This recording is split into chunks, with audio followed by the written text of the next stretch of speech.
नमस्कार। आपका अखबार के इस अंक में आपका स्वागत है। मैं हूं प्रदीप सिंह। अपने देश में ऐसे बड़े कम मौके आते हैं, उनको कह सकते हैं आप रेयर ऐसे ऑकेजन होते हैं जब सुप्रीम कोर्ट कोई ऐसी बात कहे जो इस देश के लोगों के दिल में समा जाए, लोगों को पसंद आ जाए, जो इस देश की संस्कृति और इस देश की सभ्यता के अनुकूल हो, जो बात ऐसी हो कि इस देश के जो नायक हैं उनके समर्थन में, उनके सम्मान में कही जाए। ऐसा ही मामला हुआ है सुप्रीम कोर्ट में। शुक्रवार को सुप्रीम कोर्ट में एक मामले की सुनवाई हो रही थी। आपको याद होगा कि अपनी भारत जोड़ो यात्रा के दौरान राहुल गांधी महाराष्ट्र भी गए थे। महाराष्ट्र में उन्होंने हमला करने के लिए किसको चुना? वीर सावरकर। वीर सावरकर, जिनके जैसा स्वतंत्रता संग्राम सेनानी मुश्किल से उंगलियों पर गिने जा सकते हैं, और उसमें गांधी परिवार का कोई सदस्य नहीं आता। कांग्रेस पार्टी के कितने नेता हैं जिनको काले पानी की सजा अंग्रेजों ने दी? मुझे तो याद नहीं है किसी का नाम। आपको याद हो तो बताइए।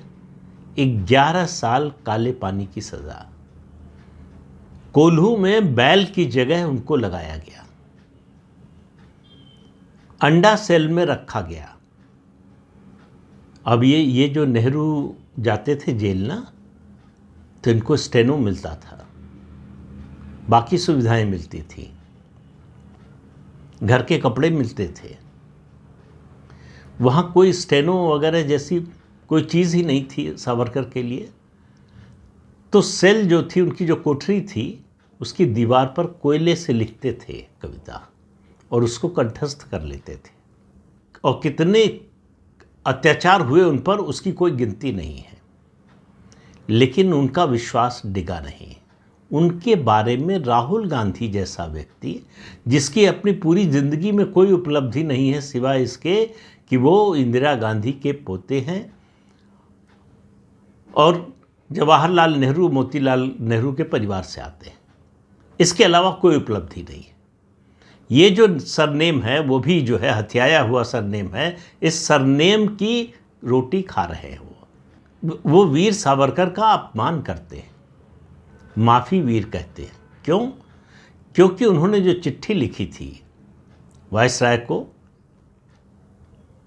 उसमें नीचे लिखा हुआ था योर ओबीडियंट सर्वेंट।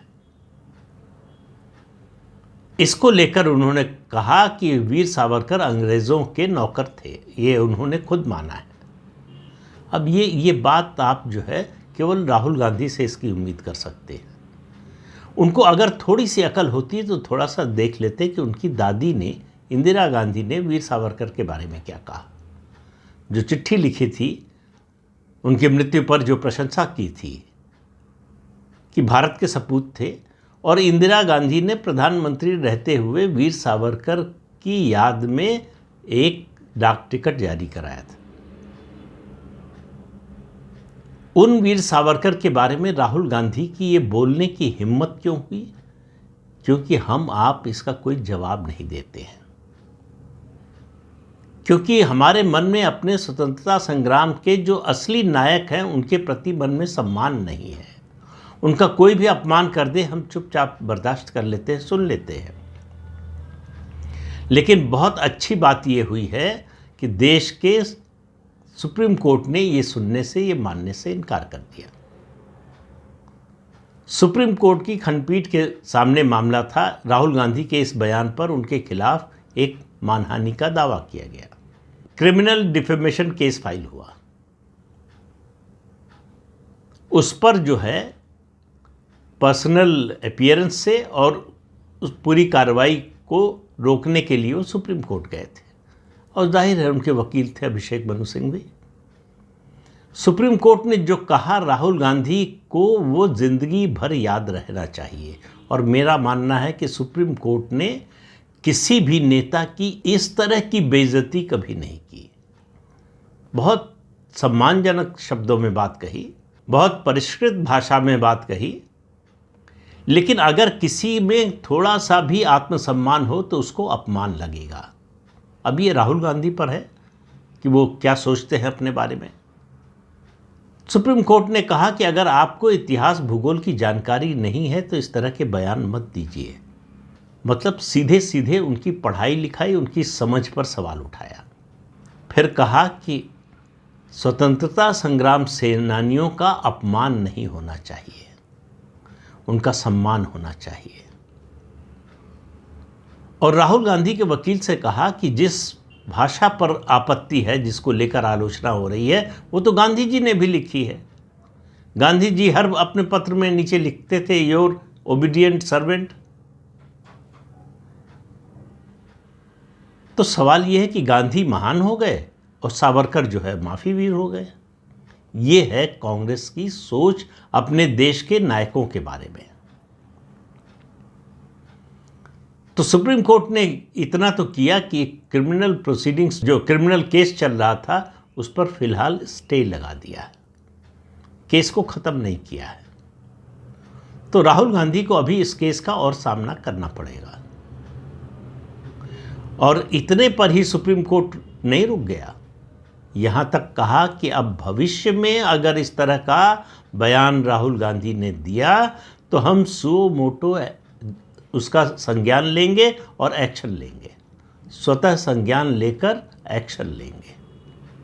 यानी राहुल गांधी का जो वीर सावरकर राग था वो बंद।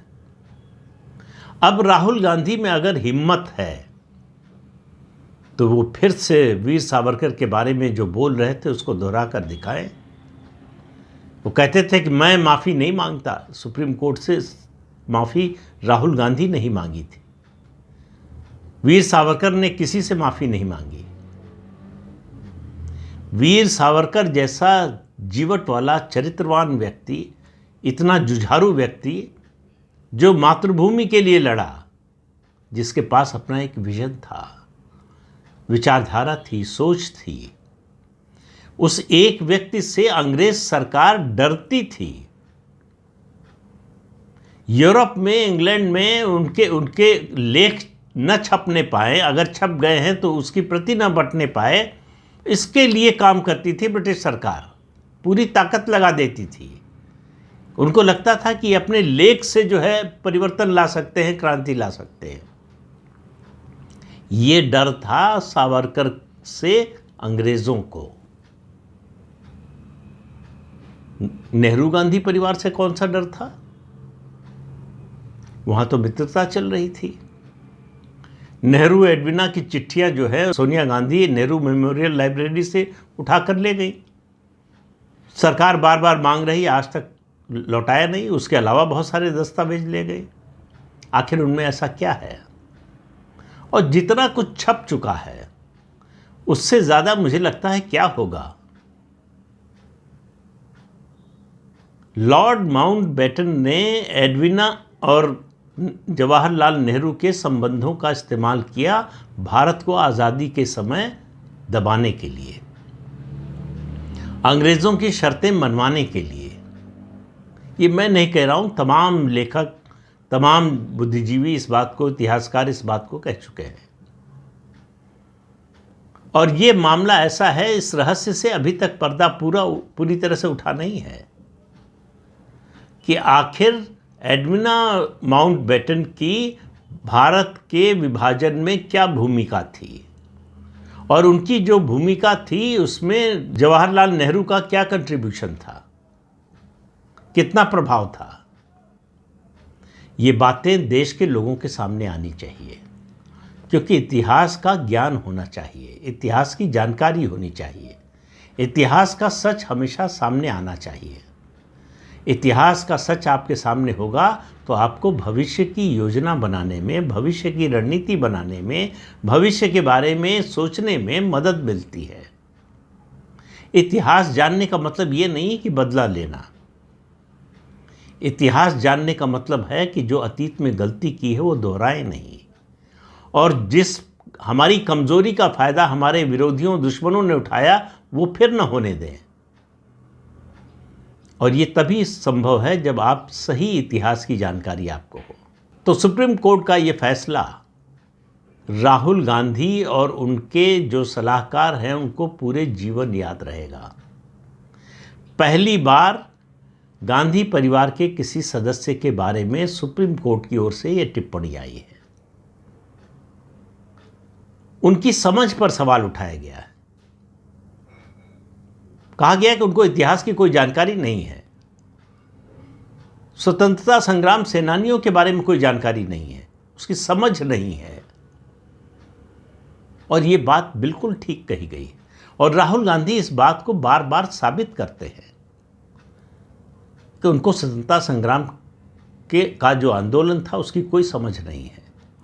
आपने राहुल गांधी के मुंह से इतने सालों में, वो 2004 से संसदीय राजनीति में हैं, 21 साल हो गए, 21 साल में कभी भारत के प्रथम स्वतंत्रता आंदोलन की बात सुनी? उसमें जो लोग शामिल थे उनके बारे में कभी सुना? सिर्फ उनको ये याद है कि उनके परिवार के लोगों ने क्या किया, उस आंदोलन में उनकी क्या भूमिका थी। और राहुल गांधी की बात सुनकर आपको लगेगा कि इस देश की आज़ादी के आंदोलन में इस परिवार के अलावा किसी की कोई भूमिका ही नहीं थी।